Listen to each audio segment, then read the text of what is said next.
दोस्तों, आप सभी को अपने परिवार ग्लोबल ऑनलाइन क्लास के यूट्यूब मंच पर पुनः एक बार बहुत बहुत स्वागत है। आइए यहाँ पर बायोलॉजी के एक और नए टॉपिक हम लोग ऊतक के बारे में समझते हैं कि ऊतक क्या है। देखिए, ऊतक जो होता है ना, ये आपको सेलों के एक समूह को हम लोग ऊतक कहते हैं। यानी एक group of a cell is known as आपको टिश्यू होता है। यानी जो यहाँ पर ऊतक है, ऊतक का अंग्रेजी आपको टिश्यू है। यानी ऊतक जो होता है ये आपको क्या होता है, एक सेलों का समूह होता है। यानी एक सेलों के समूह को हम लोग क्या कहते हैं, ऊतक कहते हैं। ऊतक का जो अध्ययन होता है ये आपको हिस्टोलॉजी कहलाता है। ऊतक का जो अध्ययन होता है ये आपको हिस्टोलॉजी कहलाता है। ऊतक जो होता है ये आपको 4 भागों में बटा होता है। पहला जो इसका पहला प्रकार होता है जिसे हम लोग पेशीय ऊतक कहते हैं। दूसरा जो प्रकार होता है जिसे हम लोग तंत्रिका ऊतक कहते हैं। तीसरा जो प्रकार होता है उसे हम लोग संयोजी ऊतक कहते हैं। चौथा जो प्रकार होता है उसे हम लोग उपकला ऊतक कहते हैं। आइए एक एक करके हम लोग चारों को समझते हैं कि चारों ऊतक में आपको क्या अंतर है। सबसे पहले हम लोग पेशीय ऊतक के बारे में समझते हैं। सुनिए, पेशीय ऊतक से क्या होता है कि हम लोगों को मांसपेशियां बनी रहती है। अब ये मांसपेशियां जो होती है ना, ये आपको 3 प्रकार के होती है। मांसपेशियां कितने प्रकार का होती है, आपको 3 प्रकार की होती है। पेशीय ऊतक मतलब आपको मसल्स होता है, तो मसल से आप याद रखिएगा कि मांसपेशियां बनी रहती है। तो पेशीय ऊतक से हम लोगों को मांसपेशियां बनी रहती है। मांसपेशियां जो आपको बनी तो रहती है, लेकिन यहाँ पर पेशीय ऊतक आगे चल के आपको 3 भागों में बटा रहता है। पहला जो आपको भाग होता है जिसे हम लोग रेखीय आपको ऊतक कहते हैं। तो रेखीय ऊतक उस ऊतक को कहा जाता है जो आपको इच्छा के अनुसार काम करता है। जैसे आपका हाथ का मांसपेशी, पैर का मांसपेशी, ये आपकी इच्छा के अनुसार काम करेगा, तो इसे हम लोग रेखीय आपको ऊतक कहेंगे। उसके बाद 2 नंबर पर आपको है अरेखीय।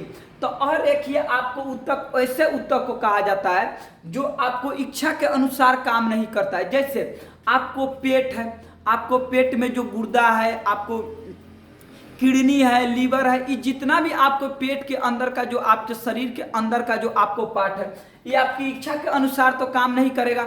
ऐसा थोड़े है कि आप भोजन अभी लेते हैं, कहते हैं कि नहीं इस भोजन को अभी नहीं पचाना है, 9 बजे रात के बाद इस भोजन को पचाना है, मानेगा?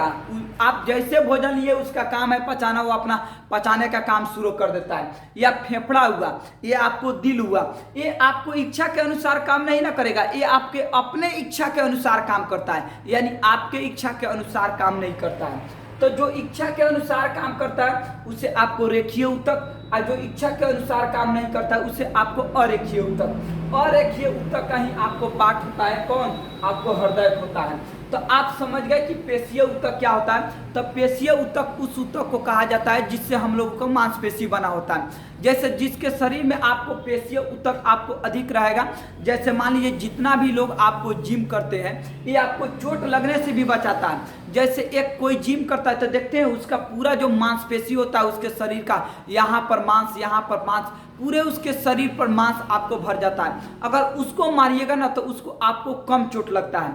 अगर हम लोगों के जैसे दुबला पतला शरीर को अगर जहाँ मारिएगा तो हम लोगों को हड्डी पर चोट लग जाएगा, जबकि उसके मसल्स पर ही चोट लगकर आपको रह जाता है। लेकिन यहाँ खराबी क्या है कि आपको रेखीय ऊतक का एक खराबी है। रेखीय ऊतक तो आपके कंट्रोल में रहता है, यानी आपकी इच्छा के अनुसार काम तो करता है, लेकिन ये थक भी जाता है। जैसे पैर, हाथ, ये आपको थक जाता है। लेकिन आपको अरेखीय जो रहता है ना, ये कभी नहीं थकता है। मान लीजिए कि फेफड़ा है या जितना भी आपके शरीर का अंदर का पार्ट है, फेफड़ा कह दिया कि नहीं हम थक गए हैं, कल से काम करेंगे, तब तो हो गया, आप रह गए जिंदा। यानी जो आपको अरेखीय होता है ये थकता नहीं है, अरेखीय जो होता है ये आपको थक जाता है। तो आप समझ गए कि पेशीय ऊतक क्या होता है। दूसरा नंबर पर आपको जो होता है ना, इससे हम लोग तंत्रिका ऊतक कहते हैं। तंत्रिका जिसे हम लोग नर्वस आपको कहते हैं, सॉरी नर्वस कह रहे हैं, न्यूरॉन कहते हैं। तो न्यूरॉन जो आपको टिश्यू होता है ना, जिससे हम लोगों का क्या बना रहता है, हम लोगों का ब्रेन बना रहता है। तो तंत्रिका ऊतक से हम लोगों का ब्रेन बना रहता है। अगला जो होता है आपको संयोजी ऊतक, जिसे आपको कनेक्टिंग आपको टिश्यू कहा जाता है। कनेक्टिंग का मतलब होता है आपके शरीर को पूरा तरीका से कनेक्ट करके रखना, यानी जोड़ कर रखना। तो अगर ब्लड का बात किया जाए तो ब्लड जो है हम लोगों के पूरे शरीर को कनेक्ट करके रखता है कि नहीं रखता है। तो ब्लड जो है वो आपको एक संयोजी ऊतक है, यानी कनेक्टिंग आपको टिश्यू है। अगर है ब्लड के साथ क्या होता है कि ब्लड के साथ एक पीले पदार्थ आपको पाया जाता है जिससे लिम्फ कहा जाता है। तो ब्लड के साथ एक पीले पदार्थ पाया जाता है जिसे लिम्फ कहा जाता है। अब बताइए, ब्लड जब शरीर के चारों तरफ घूम रहा है और इसके पीछे पीछे रहता है लिम्फ, तो ये क्या नहीं घूमेगा? ये तो जब ही आगे आगे है तो ये भी आपको पीछे पीछे घूम रहा है। उसके बाद ये आपको बोन का मतलब होता है हड्डी। तो हड्डी भी हमारे शरीर के पूरे शरीर को कनेक्ट करके रखा है, तो हड्डी भी है, ये भी आपको एक संयोजी ऊतक है। हड्डी के बाद आता है आपको कार्टिलेज। तो हड्डी का ही आपको एक समझिए एक आपको पार्ट है, लेकिन ये जो हड्डी होता है ये आपको कठोर रहता है, ये जो हड्डी होता है ये मुलायम होता है। जैसे हाथ का हड्डी, पैर का हड्डी, ये आपको पूरा तरीका से ये हड्डी कठोर होता है, मजबूत होता है। लेकिन कार्टिलेज उस हड्डी को बोला जाता है, जैसे कान का हड्डी एकदम ये आपको उतना आपको ये समझिए उतना क्या, ये जितना आपको ये कठोर रहता है इसके कई आपको गुना ये आपको नरम ये वाला आपको हड्डी होता है। यानी कार्टिलेज का जो हड्डी रहता है ये आपको एकदम नरम रहता है और ये जो हड्डी रहता है ये आपको कठोर रहता है। इसको जिधर घुमाइएगा उधर आपको घूम जाएगा। तो जो यहाँ पैर में आप याद रखिएगा, इसको ब्लड के साथ आप लिम्फ को याद रखिएगा और यहाँ बोन के साथ आप कार्टिलेज को याद रखिएगा। चौथा जो होता है ये आपको उपकला। देखिए उपकला से क्या होता है कि इससे हम लोगों को वासा आपको तैयार होता है, यानी वासा का ये बना होता है। ऐसा ये चोट लगने से भी बचाता है। जिसके शरीर में वासा अधिक रहेगा उसको चोट कम लगेगा। जैसे मान लीजिए जैसे जितना भी आप लोगों को नौजवान टाइप के लोग हैं, या सीधा आप ऐसे समझिए, देखिए पुरुषों को अपेक्षा क्या होता है ना कि महिलाओं में आपको अधिक वासा पाया जाता है। यानी महिलाओं में जो होता है पुरुषों की अपेक्षा 20% अधिक वासा पाया जाता है। और जिसमें वासा पाया जाता है आपको अधिक, उसकी सुंदरता भी आपको अच्छी होती है। इसीलिए महिला जो होती है आपको इतना अच्छा सुंदर दिखाई देती है। और देखिए जिसमें वासा भी रहता है ना आपको अधिक, उसको ठंड भी आपको कम लगता है। जैसे ठंडी के दिन में देखिएगा शादी और विवाह में पुरुष जो रहेगा बेचारा पूरा मफलर, पूरा जैकेट वैकेट, चादर उदर आपका ओढ़कर पूरा एकदम तभी ऐसा कांप रहा होगा।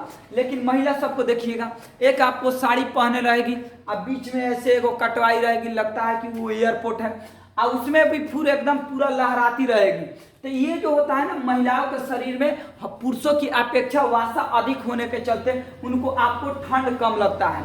अब पुरुषों की अपेक्षा अधिक वासा होने के चलते उनकी सुंदरता भी आपको जल्दी घटती नहीं है, अच्छी रहती है। दूसरा आपको होता है कुबड़। जैसे जितना भी आप लोग ऊँट देखे हैं तो ऊँट के ऊपर आप उसके पीठ पर एक ऊंचा देखते होंगे जिसे कुबड़ कहा जाता है। अब लोगों ने अफवाह क्या फैला दिया कि कुबड़ में जो रहता है ऊँट आपको पानी रखता है 7 दिन के लिए स्टॉक। मेरे भाइयों ऊँट जो रहता है वो पानी नहीं रखता है, बल्कि वो वासा के चलते वो आपको कुबड़ है, वो वासा ही है। उसके बाद आता है आपको पेट। जैसे देखिएगा किसी किसी व्यक्ति का पेट इतना बड़ा हो गया है, तो ऐसा थोड़े है कि वो ज़्यादा भोजन ले लिया तो उसका पेट बड़ा हो गया, नहीं। ये उसके वो 10 दिन नहीं खाएगा तभी उसका पेट उतना ही आपको निकला रहेगा। ये आपको वासा के चलते उसका पेट आपको आगे निकल गया है। अगला होता है झूरी। देखिएगा दादाजी लोगों का जितना भी आपको उम्र का आपको जो एज का आदमी जो होगा ना, उनके शरीर में झुर्रिया, उनके चमड़ा एकदम झूल जाता होगा। उनकी क्या है ना कि उन लोगों में वासा की आपको कमी हो जाती है, दादा हो या दादी हो। उनकी दादी को भी आपको समझिए लास्ट में उनकी भी सुंदरता खत्म हो जाती है, उनमें भी वासा की कमी हो जाती है। दादा में तो समझिए ऑलरेडी पहले ही से कम है, बुढ़ावती में और ही कम हो जाता है। तो यहाँ क्या है ना कि झूरी जो है ना ये आपको बुढ़ावती में ये झूरी पकड़ लेता है, यानी ये आपके बुढ़ापे की उम्र में झूरियाँ आपके शरीर में पड़ने लगती है।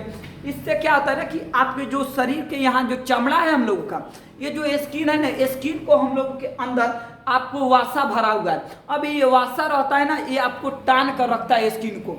अब ये वासा होता है जैसे जैसे आपका उम्र घटता है ना, तो ये वासा धीरे धीरे आपको कम होने लगता है, जिससे आपके शरीर में झुर्रियाँ पड़ने लगता है। तो आप यहाँ 4 प्रकार का समझे, चारों प्रकार का थोड़ा एक बार आइए इसको और डिटेल से समझ लेते हैं। चलिए पेशीय ऊतक क्या होता है, तो पेशीय ऊतक से हम लोगों को मांसपेशी बना रहता है, तंत्रिका ऊतक से हम लोगों को ब्रेन बना रहता है, संयोजी ऊतक जो रहता है ये हमारे शरीर को पूरे तरीके से कनेक्ट करके रखता है, जिसे ब्लड भी आपको कहा जाता है। ब्लड पूरे शरीर को आपको कनेक्ट करके रखता है। चौथा जो होता है ना जिसे उपकला या एडिपोज कहते हैं, इसमें आपको वासा अधिक रहता है, जिससे क्या होता है ना कि हमारे शरीर को चोट लगने से भी आपको बचाता है।